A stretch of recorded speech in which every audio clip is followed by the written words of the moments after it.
বস আমার এই ডায়েরি কলম হাতে নিয়ে ভালো লাগে না বস। বস আমি তো অস্ত্র চালাতে পারি বস, আমার হাতে অস্ত্র দিয়ে দেন না বস। কেন প্রমোশন ভাল লাগে না? না না বস।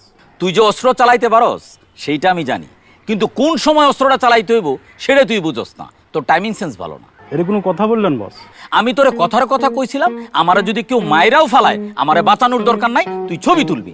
আর তুই বুকত্তা সত্যি সত্যি আমারে না বাঁচায় ছবি তোলা শুরু করলি। বস ওইটা একটু ভুল হয়ে গেছিল বস। বস ওই তো বয়রা, ওই কানেই শোনে না, ওই আপনারে কি বাঁচাবো বস? ও বয়রা হইলো, ওর টাইমিং সেন্স ভালো। দেখবি তুই আমার আঙ্গুল তুলে একটা গালি দে তো। লাভু কমিশনার তুই একটা মাদার। দেখছ? দেখছি বস। আচ্ছা, তোর এক্সপ্রেশন দেখে মনে হলো তুই সত্যি সত্যি আমার মন থেকে গালি দিছস। না বস, ওটা তো অ্যাক্টিং ছিল। ও অ্যাক্টিং ছিল? জি বস। অবশ্য আমারে গালি দেওয়ার সাহস তুই পাবি না। আচ্ছা এক কাম কর, চেয়ারটা সরাই ফেল, মুদি আসার সময় হয়ে গেছে। কেন বস, আনোয়ার ভাই বসবো না? আনোয়ার আমার সামনে বৈশা কথা কইব? ও আমার সামনে দাঁড়ায় কথা কইব? ওর কি বৈশা কথা কর যোগ্যতা হইছে? কেন বিরিয়ানির ফর্মুলার কথা ভুলে গেছস? বিরিয়ানির অর্ডার দিছি, কিন্তু বিরিয়ানি কখনো আনছস না বস। আমি তোরে চেয়ার আনতে কমু, কিন্তু তুই চেয়ার আনবি না।